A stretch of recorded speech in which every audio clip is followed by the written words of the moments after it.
صاحب کا ایک آرٹیکل آج آپ نے لکھا ہے اخبار میں، ریکلیمنگ آر پاکستان کو واپس ہم نے حاصل کرنا. اس پہ جانے سے پہلے ایک سوال آپ سے پوچھوں گا، لیکن اس سے پہلے ایک وزیر صاحب کی اسٹیٹمنٹ بتا دوں. خورشید شاہ صاحب بڑے سینئر وزیر ہیں حکومت کے، کہتے ہیں ایبٹ آباد واقعہ نیا نہیں، قوم ایسے حالات کی عادی ہو چکی ہے.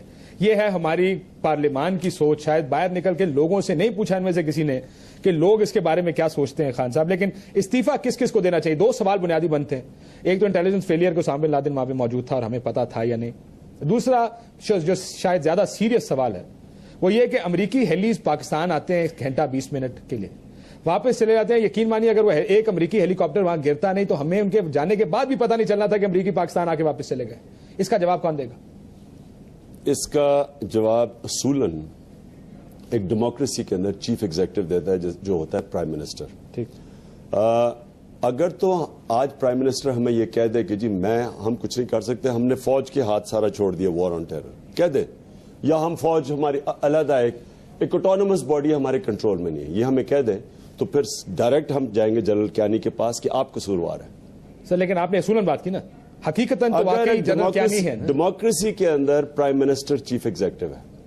اب آج ہندوستان کے اندر کچھ ہوتا ہے تو ہم کس کے پاس جائیں گے؟ ہم منموہن سنگھ کو پکڑیں گے، آرمی چیف کو نہیں پکڑیں گے.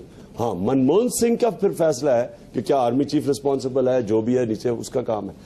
دیکھیں شوکت خان، لیکن پاکستان حقیقت کی بات کریں، پاکستان میں آرمی اس وقت آل پاورفل ہے. حالانکہ لوگوں نے یہ بھی کہنا شروع کر دیا کہ میڈیا شاید CIA کے کہنے پر یہ کام کر رہا ہے. میں اب اس کا کیا جواب دوں؟ ہمارے بڑے قریبی لوگ دوست لوگ ہیں جو ان کے بیہاف پہ یہ بات کر رہے ہیں. کیا یہ سوال نہیں بنتا کہ امریکی ہیلیز پاکستان میں آئے 1 گھنٹہ 20 منٹ رہے، یہ کس کی ناکامی؟ بہت بڑی ملٹری کی فیلئر ہے پاکستان کی.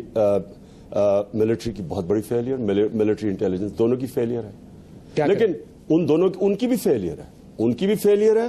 لیکن جو سب سے بڑے ذمہ دار ہیں وہ اس ملک کی چیف ایگزیکٹو جو قیادت ہے. دیکھیں استعفیٰ کس سے مانگو خان صاحب؟ سب سے پہلے تو ہم مانگے نا پریزیڈنٹ اور پرائم منسٹر سے. اس لیے کہ آپ نے کہا تھا democracy is the best revenge. اب جمہوریت آ گئی ہے، لوگ سارے اب 3 سال میں لوگ بچارے جن کی عوام کا جو آج جینا حرام ہو گیا ہے، مہنگائی، کبھی بم دھماکے، بجلی نہیں، گیس نہیں، فیکٹریاں بند ہیں، بے روزگاری ہو رہی ہے، تو یہ سارے مل کے ہم جمہوریت کو بچا رہے ہیں جی. تو اگر یہی جمہوریت ہے تو سب سے پہلے تو کہنا جناب جمہوریت کے اندر آپ دونوں کو ریزائن کرنا چاہیے. آپ کو پتا ہے جب سوئز کینال کا کرائسس ہوا تھا تو جو پرائم منسٹر تھا انگلینڈ کا ایٹلی، وہ کوئی اتنی بڑا تو چیز نہیں ہوئی تھی، اس نے ریزائن کر دیا تھا. لوگوں نے اس کی ریزگنیشن ڈیمانڈ کی، سیٹ بیک ہوئی تھی تھوڑی سی.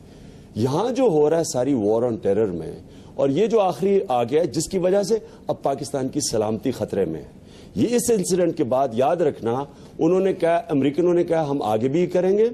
ہندوستان کے ایئر چیف نے سٹیٹمنٹ دیا کہ ہم بھی یونیلیٹرل ایکشن لیں گے. ہم پہلے سے کہہ رہے تھے، حامد کرزئی نے کہا کہ ہم پہلے سے کہہ رہے تھے کہ پاکستان دہشت گردوں کو پناہ دے رہا ہے. اس کا مطلب کہ اب کہیں بھی کچھ ہوگا دنیا دوسروں کا بات مانے گی، ہماری کوئی ورژن ماننے کی. آپ صدر اور وزیر اعظم اکیلے استعفیٰ کافی ہے خان صاحب؟ انٹیلیجنس فیلئر بھی آپ کہتے ہیں، ملٹری فیلئر، آپریشن فیلئر بھی ہے کہ ہمیں پتہ ہی نہیں چلا. دیکھیں ہم کیوں خوف ہے ہمیں کہ ہم فوج کا نام نہ لیں گے؟ میں تو کہتا ہوں ملٹری کا فیلئر ہے یہ، میں بالکل کہتا ہوں ملٹری استعفیٰ کیوں نہیں مانتے؟ لیکن آپ دیکھیں نا، یہ کس کے نیچے ہے؟ فوج کس کے نیچے ہے؟ Chief of the army staff کے. نہیں، چیف آف ریالٹی کی بات کریں. نہیں، میں پہلے تو آپ کو میں تو کہہ رہا ہوں آپ کو کہ مانے نہ کہ ہم بے بس ہے. خدا کے واسطے کہیں کہ ہم پتلے بیٹھے ہوئے ایکسٹینشن دے کے مان لیا نا ہم بے بس ہیں، دونوں کا ایکسٹینشن دے کے. نہیں، لیکن یا تو مان جائے نا کاشف، کہیں خدا کے واسطے کہہ دیں کہ ہم بے بس ہیں. ہم نے فوج کو کہا کہ جناب ہمیں بس اپنا وقت پورا کرنے دیں، ہمیں پیسہ بنانے دیں، ہمیں باہر سیریں کرنے دیں، آپ نے جو کرنا ہے کریں، آپ کو ہم کرتے رہیں گے. یا تو کہہ دیں کہ ہم بے بس ہیں، یہ جمہوریت نہیں ہے، یہ کوازائی ڈیموکریسی ہے. کہیں کہ یہ ملٹری اصل انچارج ہے، کہہ دینا تو ہم سیدھا میں کہوں گا جنرل کیانی ریزائن کریں. ابھی نہیں کہیں گے؟ نہیں، اس لیے نہیں کہیں گے کہ یہ کہہ رہے ہیں نا ہم ڈیموکریٹ ہیں، یہ کہہ رہے ہیں نا ڈیموکریسی ہے. اگر ہم کہتے ہیں کہ جنرل کیانی ریزائن کرے، اس کا مطلب یہ ڈیموکریسی نہیں ہے. اس کا مطلب جنرل کیانی اس ملک کی قیادت کر رہا ہے نا. تو اگر کر رہے وہ یہ کہنا، خدا کے واسطے کہیں، میں تو بڑی دیر سے کہہ رہا ہوں کہ کہیں، کیونکہ یہ فراڈ کو ختم کریں. میں کہہ رہا ہوں یہ جعلی جمہوریت ہے، یہ اس میں جعلی قیادت ہے، جعلی ووٹوں کے اوپر آئی ہوئی ہے، جعلی ڈگری والی لوگ ہیں، یہ سب کچھ جعلی ہے. اگر عمران خان آج وزیر اعظم ہوتے تو کیا کرتے؟ عمران خان وزیر اعظم ہوتا تو پہلے کبھی بے شرمی سے امریکہ کی غلامی نہ کرتا, پہلے کبھی امریکہ کی جنگ میں شرکت نہ کرتا جو پہلے دن سے کہہ رہا تھا, اور کبھی امریکہ کو کسی 7,000 ویزے دے کے یہاں یہ جو CIA کے ایجنٹس پھر رہے ہیں, کبھی ان کو اجازت پاکستان میں نہ دیتا. میں مر جاتا کبھی غلامی نہ کرتا. میں پاکستان میں ان کو اناؤنس کرتا کہ یہ ہمارا پاکستان ہے, ادھر سے ہم کہیں دنیا میں دہشت گردی نہیں ہونے دیں گے, میں ذمہ دار ہوں, لیکن آپ کوئی انٹرفیئر نہیں کریں گے پاکستان کے اندر, ہماری ساورنٹی کے اندر کوئی نہیں آئے گا. میں اپنے لوگوں کو موبلائز, میں کبھی بھیک نہ مانگتا. یہ کیوں آج یہ ذلت ہمیں مل رہی ہے؟ پیسے کے, یہ ڈالر کے پجاری ہیں سارے کاشف, یہ پیسے کے پیچھے.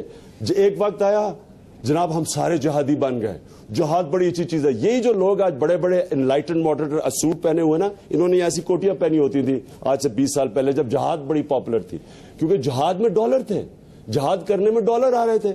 اب لبرل بننے میں ڈالر آ رہے ہیں. یہ ڈالر کے پیچھے سب کچھ ہوا ہے. لیکن اگر امریکہ آپ کی بات مانے بغیر پھر بھی یہ آپریشن کر جاتا, پھر آپ کیا کرتے؟ کاشف میں آپ کو یہ بات بتا دوں کہ امریکہ کو پتہ ہے, آپ کو پتہ ہے کہ عامل کانسی کے جب انہوں نے ٹرائل کے اندر انہوں نے کیا کہا تھا اس کے وکیل نے, یہ اپنی ماں کو $20 میں بیچ دیتے ہیں, آپ نے ان کو ملینز کیوں دیے؟ آپ سمجھ گئے نا. وہ ملک جو ڈالروں کے پیچھے اپنی عزت بیچتا ہے, ضمیر بیچتا ہے, لوگوں سے جھوٹ بولتا ہے کہ ہماری جنگ ہے ڈالر لینے کے لیے, اور اپنے لوگوں کے اوپر بمباری کرتا ہے, اس ملک کو آخر میں ذلت ملنی تھی. آج اگر پاکستانی ساری دنیا کے اندر سر نہیں اٹھا سکتا, اس کی ذلت یہ ہمیں آنی تھی. خان صاحب, عمران وہ اپنے وزیر اعظم صاحب کی تقریر سے تو نہیں پتا لگا کہ ہم ذلیل ہوئے ہیں؟ ہم تو بڑے غیرت مند قوم ہیں, انہوں نے کہا ہے کہ ہمارے ساتھ آئندہ نہیں کرنا یہ کام, ورنہ ہم بڑا غصہ کر سکتے ہیں. کاش اس لیے میں نے تقریر نہیں سنی, کیونکہ مجھے پتا تھا اور میری جو زخم ہے نا اس پہ اور میں نمک چھڑکوں گا. دیکھیں بات سنیں, آج ہمیں اگر ساری دنیا کے اندر ایک نیچی نظر سے دیکھا جا رہا ہے, ایک وہ ملک تھا جو جب بنا تھا تو ساری مسلمان دنیا میں خوشیاں بنی کہ ایک اسلام کے نام پہ ملک بنا ہے, وہ آج ادھر جا کے گر گیا ہے. ایک طرف نیوکلیر پاور ہے, دوسری طرف اس طرح پیسوں کے پیچھے مہینے, ہم نے جی 1 مہینے میں اتنے بم مارے ہیں, یہ جی ہمارا بل ہے ہمیں پیسے دے دیں. بم کس کو مارے؟ اپنے لوگوں کے اوپر بمباری کی ہے. جو ملک ایسے اپنے لوگوں پہ بمباری مار کے پیسہ بنائے, آپ کا خیال ہے کہ اس کو کوئی دنیا عزت کرے گی, یا کتنی دیر تک یہ چل جائے گا؟ پہلے ہم نے افغان وہ ساری جنگ کے اندر سارا تھوڑے سے لوگوں نے بڑا مال بنایا, آپ کو پتا ہے نا, کئی جنرل اربوں پتی بن گئے, کئی چھوٹی سی طبقہ اربوں پتی بن گئے, صاحب اقتدار, یہ سارا رولنگ ایلیٹ کا جتنا حصہ ہے سارے اربوں پتی بن گئے. مولویوں نے ڈیزل بیچا, آپ کو پتہ ہی ہوگا, اور ادھر بچارہ 10 لاکھ افغانی کا خون ہوا, 10 لاکھ افغانی مارا گیا وہاں اس جنگ کے اندر. ہم نے بڑا مال بنایا. اب اپنے کلا بازی کھائی, انہی لوگوں کو ٹرین جن کو ہم نے کیا تھا جو ہمارے ایسٹس تھے, ادھر سے حکم آیا جی کہ اب جہاد کرنا دہشت گردی ہے. پہلے وہ جہادی ہیروز تھے, اب وہ دہشت گرد بنے, انہی کو مارنا شروع کر دیا اور پیسے بنانے شروع. یہ اب آپ گیلانی صاحب والی بات کریں, تقریر میں انہوں نے یہ بات بھی کہی ہے. نہیں, اور میں تھوڑا سا ملبہ جو انڈائریکٹلی امریکہ پر ڈالنے کی کوشش کی, ایسے ہی کیا. اچھا, اور ایک اور میں آپ کو بات دوں, آپ کو پتا ہے وہ جو ایک باہر سے ہیومن رائٹس لائر آیا تھا کلائیو سمتھ, اس نے ٹی وی پہ یہاں کے کہا کہ جو پاکستان نے پیسے لے کے لوگ امریکہ کے حوالے کیے تھے, 95% بے قصور نکلے ان میں سے. جی, ملا زئی کا آپ نے آرٹیکل میں بھی ذکر کیا, اس نے کتاب بھی لکھ ڈالی بیچارے نے, جن میں سے مجھے کبھی اتنی شرم نہیں آئی جو ملا ضعیف کی کتاب پڑھ کے آئی. توبہ میرا, اس نے کہا مجھے اتنی تکلیف نہیں ہوئی امریکنوں سے جو ہمارے پاکستانی بھائیوں نے ہمارے سے کیا. I hate the Pakistani state, اس نے اپنی کتاب میں پہلے چیپٹر میں اس نے لکھا state and the ISIS. اور اس نے کیا, جنیوا کنونشن میں اس کو پروٹیکشن, وہ ایک ڈپلومیٹ تھا, اس کے باوجود انہوں نے امریکہ کے حوالے. میں آپ کے آرٹیکل پہ جلدی آنا چاہتا ہوں کہ میں نے بریک پہ بھی جانا ہے. آپ نے کہا کہ ہمیں اپنا پاکستان واپس حاصل کرنا. پہلے یہ اس میں بولتے ہیں آپ, جو آپ نے آرٹیکل کا پہلا پیرا لکھا کہ we stand exposed as never before. آپ کو لگتا ہے کہ میں ذرا تھوڑے کروڈ الفاظ استعمال کر رہا تھا, آج ہم ننگے کھڑے ہو گئے پوری دنیا کے ساتھ, شاید انڈر ویئر ایک رہ گیا ہمارا پیچھے, وہ باقی سارے کپڑے انہوں نے اتار دیے. کاشف, ہم اگر پاکستان میں آج بچے بھی ہوئے ہیں نا, آج بیرون ملک 60 لاکھ پاکستانی ہیں جو اس ملک کو چلا رہے ہیں, باہر سے محنت کر کے اس ملک میں پیسہ بھیج. آج ان بیچاروں سے پوچھیں, آج صرف آپ باہر جو آپ کے پاکستانی ہیں ان سے پوچھیں, امریکہ میں پوچھیں کہ ان کے اوپر کیا گزر رہی ہے. وہ بیچارے گھر میں, کئی ماں باپ نے اسکول نہیں بچے بھیج رہے جو وہ گالیاں پڑھی کہ تم دہشت گرد. وہ حسین حقانی جو امریکن امبیسڈر